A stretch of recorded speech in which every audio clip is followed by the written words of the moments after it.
So, very good evening to everyone. It's quite cold here. यहाँ बहुत ठंडा हो रहा है. I welcome you all and I will tell you what is awareness.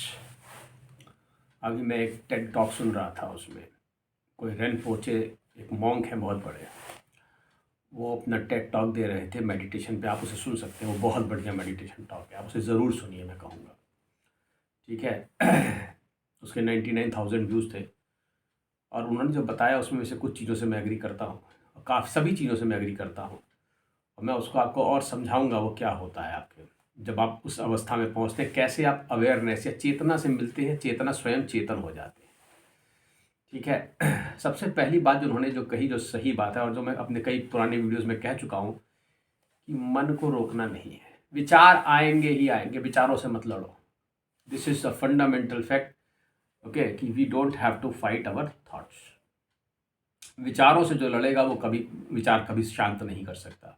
वो pizza का उदाहरण देके समझाते हैं, पिज़्ज़ा पिज़्ज़ा, लेकिन मैं तुमसे कहता हूँ कोई भी विचार हो, ये काम के विचार हो, क्रोध के विचार हो, लोभ के विचार हो, मोह के विचार हो, लालच के विचार हो, वासनाओं तृष्णाओं के विचार हो, कोई भी विचार हो, वो आएगा, उससे लड़ो मत.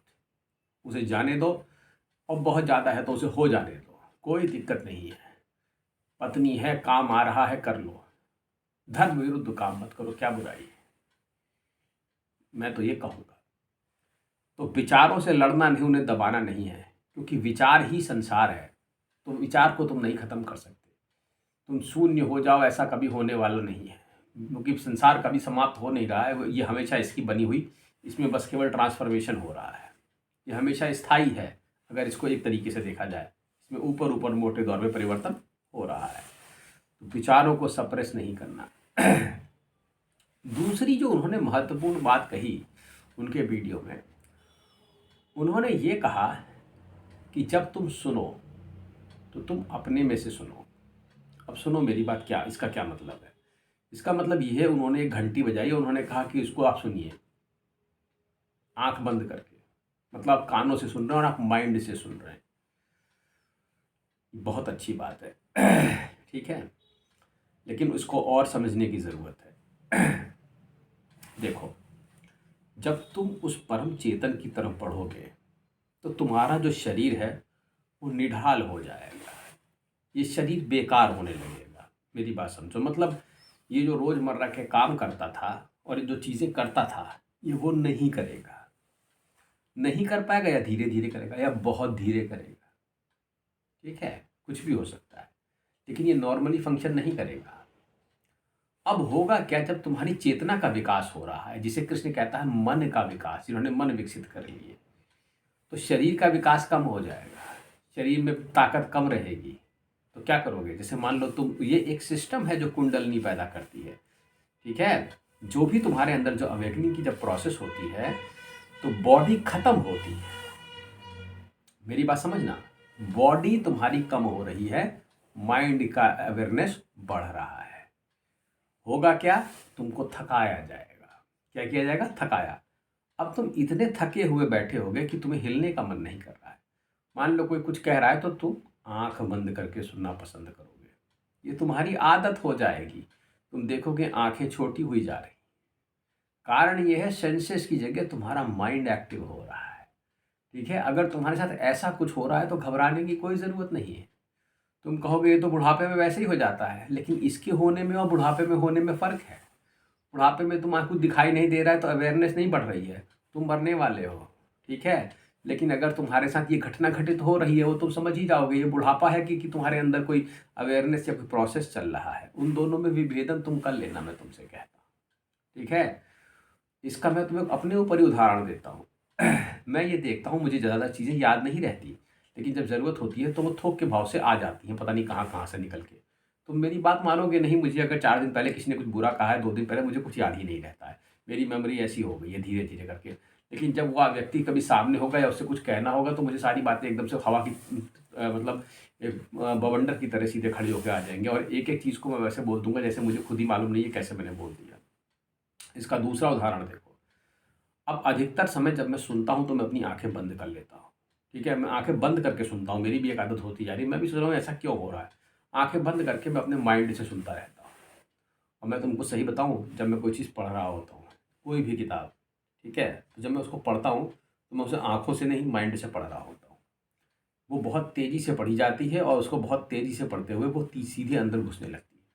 ठीक है, तो चेतना का विकास है मतलब मस्तिष्क का फैलाव, मस्तिष्क नहीं, मेरा मतलब है माइंड का फैलाव, मन का विस्तार हो रहा है, तन का विस्तार नहीं। सेंसेस कमज़ोर होंगे, सारे सेंसेस वैसे जुड़े तो इन मन से ही हैं आखिरी में, लेकिन क्या है कि मन का वहाँ पर विकास होने से सेंसेस तुम्हारे कमज़ोर हो रहे हैं।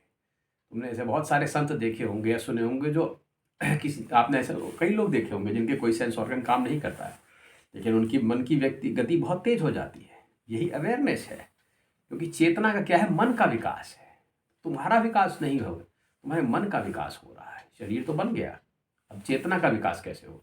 उस परम चेतना में मिलने के लिए तुम एकदम चेतना ही चेतना हो जाओ, ठीक है।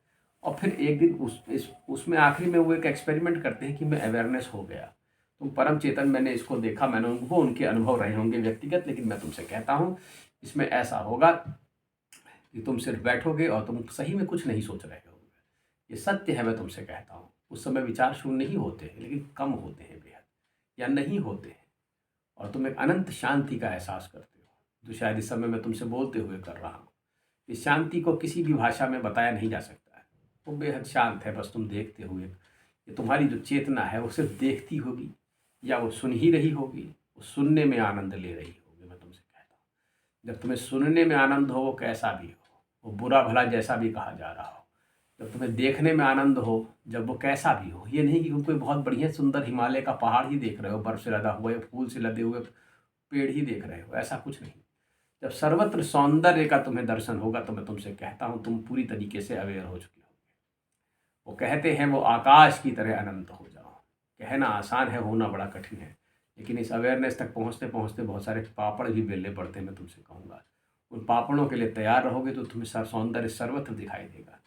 लेकिन इस महान प्रक्रिया को बनाने वाले परमेश्वर, उनको मन से धन्यवाद कह सकते हैं, या इस प्रकार की क्रिया को बनाने वाले परमेश्वर को बारंबार नमस्कार है, जो कि इतनी अद्भुत क्रिया है। तो मैं तुमसे कहता हूँ फिर से, सुनो, विचारों को दबाना नहीं, हर चीज़ में ही मेडिटेशन है, ऐसा मैं कई वीडियो में कह चुका हूँ। और उस परम चेतना के विस्तार से तुम जुड़ जाओ, तुम ऐसे हो जाओ, मैं तुमसे कहता हूँ कि जो देखो वो खूबसूरत हो जाए, और देखने वाला और जो देखा जा रहा है वो एक हो जाए, तो तुम परम चेतना से एक का अनुभव करोगे। असीम आनंद है, मैं तुमसे कहता हूँ, तुम इस आनंद को मिस मत करना, खोने मत देना, और हो जाओ परम चेतना। इससे कम में मानना भी मत। बाकी सब कथाएं हैं यहाँ की, बाकी तुम सुनते रहो, समझते रहो, लेकिन मैं तुमसे कहता हूँ ऐसा हो जाने का आनंद अलग ही है। प्रयास करो, तुम्हें वो मिल जाए, तुम्हें वो चेतन शक्ति मिल जाए, तुम स्वयं चेतन हो जाओ और आनंद के साथ इस जीवन का उपभोग करो। धन्यवाद।